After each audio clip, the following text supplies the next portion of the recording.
Hey guys, we're back. It's Monday at 2 p.m. Eastern Standard Time. For those of you guys who've been following me for a little while, you know that this past week I moved into my dream home. So I took off last week.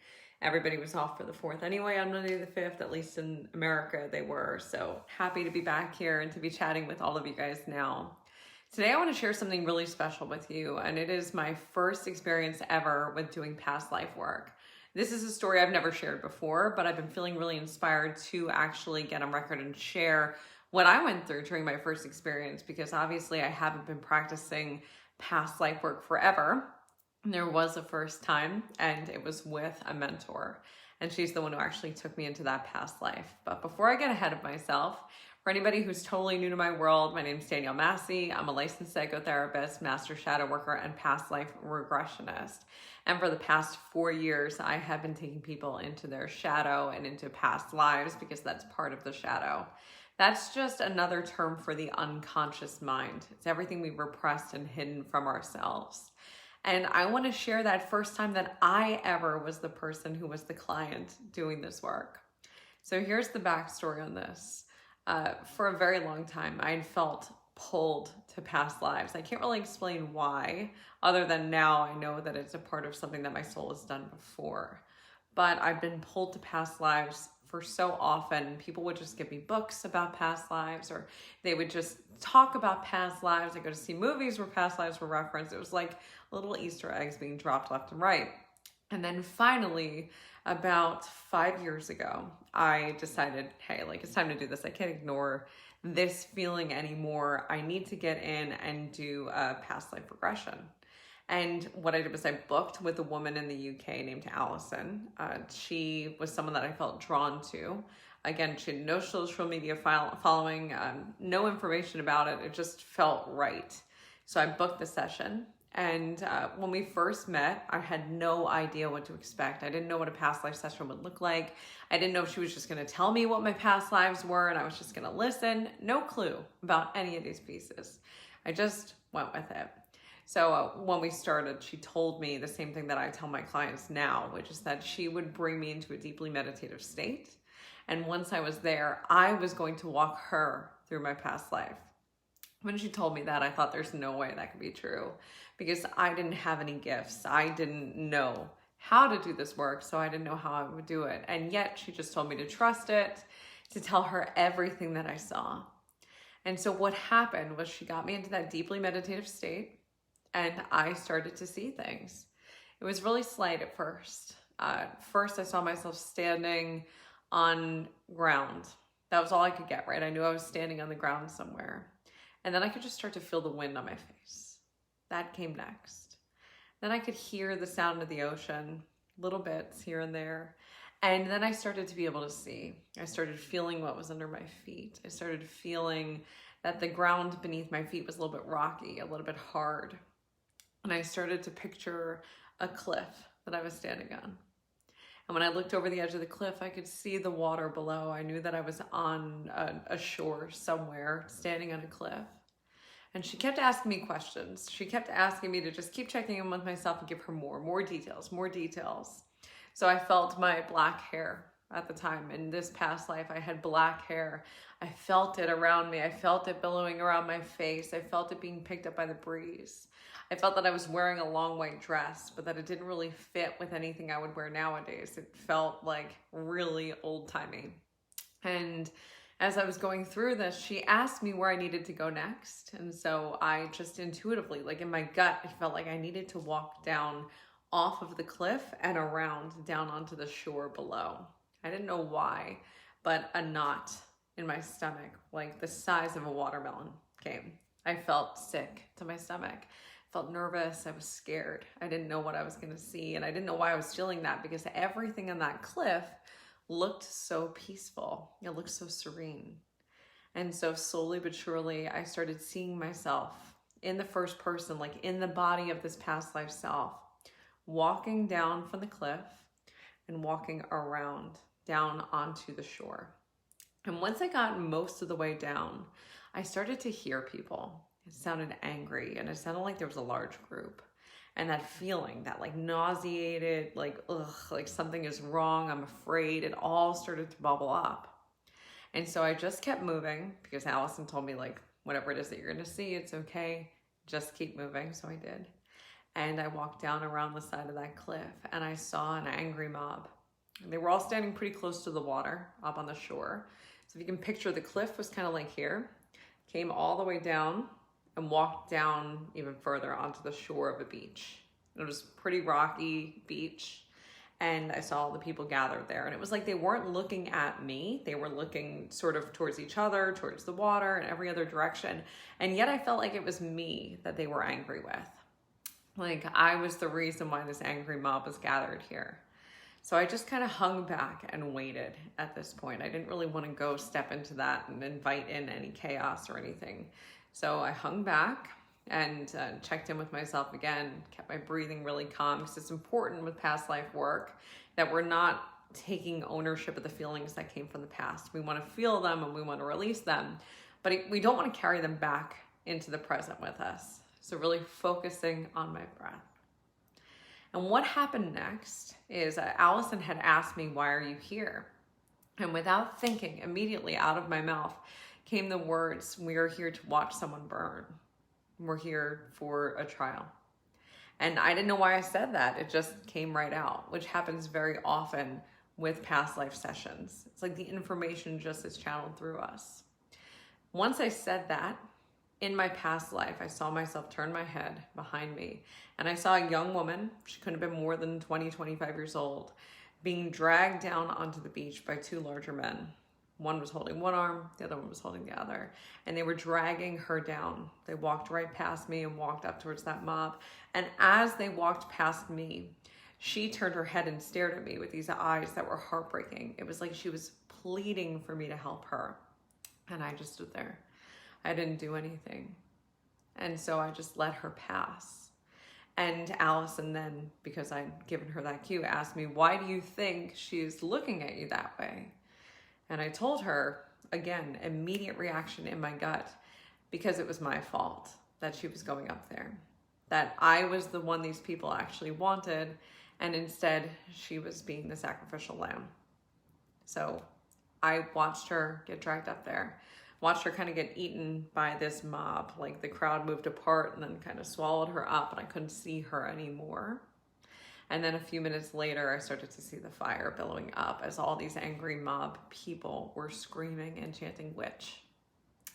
And so once this happened, what happened was Allison pulled me out of that past life and brought me back into my body. And I was a little shaken by the experience, I'm not gonna lie to you.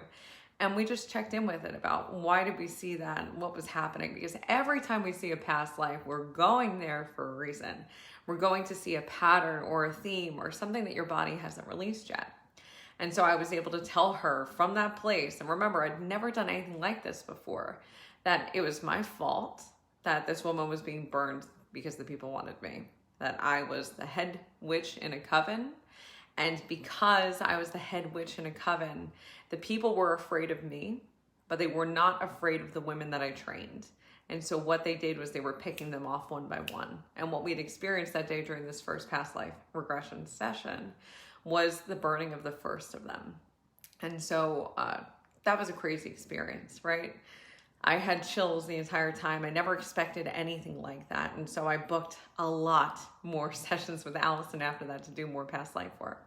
And for the first 5 sessions or so, we just kept going back to that past life. We didn't see any others. It doesn't always happen that way. Sometimes we jump from life to life. Sometimes we see different ones. But we did go back into that one for another 5 times or so. And here's the other information that we got from the other times that we went back. I saw myself as a very young girl being an apprentice with a woman who was a healer. They wouldn't have called her a witch in those times. She was just like a town healer. She taught me herbalism. She taught me potions. She taught me how to help like basic medical ailments that people would come across. She taught me how to connect in with the moon and with the earth and stuff like that. And during the time that I was working with her, she was pretty like well-liked in the town, this little village that was on the sort of like the shore of Scotland. And when I was finally able to take over, I was a little bit older. I was actually only like a late teenager when I took over, 17, 18, 19, because this other woman had passed. And the tides were changing at this point. And what was happening in Scotland at the time was the witch hunts. And because the tide was shifting, the tide around me was shifting as well, where the townspeople who once loved the woman who I worked for started to hate me. And so I had an experience where I was walking through this little village. I was carrying a doll that I'd made for a sick child. I handed the child the doll, this like cute little homemade doll, and the parents had a meltdown, calling me a witch, telling me I was trying to hurt the child, like bring forth demonic entities, like all this crazy stuff. And it was the first time I had ever experienced that in that past life. And so what I did in that past life is that I went and hid out and became a bit of a loner in the woods. And I had more experiences of that past life where I saw myself living in the woods, training other women to do this work, but being hated by the surrounding town. And so, again, brought us forward to that time that I saw the women who were apprenticing under me getting hurt, and then later to myself taking my own life by jumping off of that cliff to my death because the shores behind me, or below me rather, were like really rocky. So anyways, why is this important, right? Like, why does any of this matter? The reason is because we have past lives that dictate our current life. And that lifetime in particular has a lot of threads for me to this life. So first and foremost, I've always been afraid of being called a witch, even since I was little. I can't really explain it to you other than the fact that I knew that I was different and that I could see things and hear things and experience things as a child that other people could not. And so I was scared that someone was going to out me, even though I didn't know what I was or what it meant. I was just carrying this guilt and this fear and this shame around for a long time. The second is I've never let people close to me. My best friends joke about this all the time. In fact, we went out to dinner a week ago. That they all still live in New York, where I'm from. I live in South Jersey, hours away from them, which is probably why they're still my best friends. Distance made that relationship really safe. And so I went out to dinner with them and they said, "Why are you moving to South Jersey? There's going to be no one there. You're going to have no friends and you have a hard time making friends." And I immediately said back, "That's the point. I would like to be alone." And I'm joking, and yet I'm not. There's still that part of me that's very afraid that the people closest to me are going to get hurt. And so I isolate. Just like I did in that past life, I've kind of become this witch in the woods, which is ironic because I currently just built a house in the middle of the woods. So now I'm kind of living out that thing again. So that was another strand. Isolation, keeping myself from being outed, not wanting people to fear me and the stuff that I can do. It also made me go into science as my background. I studied psychology and cognitive neuroscience for a reason, because I wanted people who heard me speak, who were listening to my words, to feel like they could be safe in doing that, that I wasn't going to like lead them off a cliff essentially, or cause them to be hurt. And one of the people who is an alumni from my program is in here now. Hey, Monica. Oh, and so is Steph and Anna. Oh gosh. Hi guys. This is awesome. A lot of people that I've worked with through Create Your Light Academy have opened themselves up to me and been a part of this journey. And it's always been really important for me that I kept them safe. And that comes from this past life, that fear of anyone who follows me is going to get hurt, replaying itself. So as we go through our past lives and we see the patterns and we see the themes, we notice how they show up in our current life, and they show up in the teeniest ways.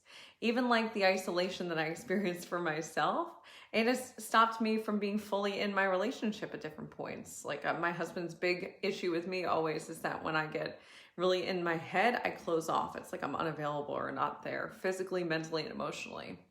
Past lives have threads that exist throughout our lives that stop us from showing up as our fullest potential, that make us act differently. And most importantly, they create fear for us that we cannot actually pinpoint and nail where they come from. And it's like we can't find it. We know that it's there, and yet we can't find it. We just walk around with these fears. So I'll give you an example of that. That woman that I saw in my past life who was being brought up to be burned, that actually is my little sister in this current life. We had no relationship in that life other than me being her mentor. But in this life, she's my little sister because from a karmic standpoint, I am charged with taking care of her and keeping her safe. And so that's been a big part of our relationship up until this point. She has had very specific fears that reiterate what we saw in that past life. And some others, and when I've done past life work with her before, we've seen her drowning, and she has a terrible relationship with water. So these fears, they show up on us and they stop us from being able to just be fully in our bodies and living this human experience the way that we're supposed to. So if you think about your fears, the things that scare you or the things that you're afraid of, the things that feel like they're unfounded. Like, I can't tell you why I've always been a loner. There's no reason why, if you look at my history in this life, why I should be. There was no big traumatic moment that happened to me very young that made me feel like I needed to isolate. It just doesn't exist. Or the fact that I have that fear of people feeling like they need to be safe around me, right? These are fears that are unfounded if we only look at this lifetime. But when we add past lifetimes into the mix, we can find them. We can find the origin of these things, and we can heal them and we can release them. So I share this original past life session that I did with you and the couple more that I did afterwards, because I want you to know that first off, you're not alone. Everybody has had past lives that have done some stuff to them in different ways, and also to illustrate exactly how they create these ripple effects throughout our lives. So when you are ready to do that past life work and you're ready to start diving into this stuff, you're going to start to see these little threads, these strands, and how they connect to this current lifetime and what is happening for you. And so someone on Instagram asked the question of, can you help me see my past life? Absolutely. I have one-to-one sessions that you can book right through my website. And what we do is a process that is exactly the same as what I went through when I worked with Allison all those years ago. We connect in by meditating. We get you to that deeply meditative state, because when you're there, you can access past lives really easily. And then you're going to walk me through yours. I can see your past life with you. I can see everything that you're seeing. And so I can just kind of guide you to stuff you might be missing, just as Allison did for me. But you are the one who's going to be telling me what you're seeing so that you believe it. That first time that I did my session, I would not have believed it if she was telling me what I saw. Because if she told me you're standing on a cliff and there's a breeze going through your hair and your hair's like jet black and long and you're in a white dress and you hear people shouting, all this other stuff, I would have started imagining what she was seeing, not what I was seeing. And so it would have invalidated the entire process for me. It has to be you. It has to be you that is seeing all these different things, so there's not a doubt in your mind that this is the work that you need to be doing, that this is what you need to be seeing, and that this is what you need to heal from. And so if you are interested in having a past life session, I have sessions available right now. You can just book them through the link in my bio if you're on Instagram, or you can just head over to my website, iamdaniellemassi.com, and book a session right through there. Anyways, that's my past life story, or at least one of them. In the future, I promise to share more. Monica, thank you for saying that. I love leading you through your past lives and shadow and everything else, everything in between. And for all of you guys who are totally new to my world, follow me here, follow me on TikTok, and I will provide lots of free trainings and different things to help you access the parts of yourself that will help you expand and grow into the version of yourself that you know you're supposed to be. Anyways, guys, thank you so much for watching today. I love you all so much, and I'll see you all soon. Bye, everybody.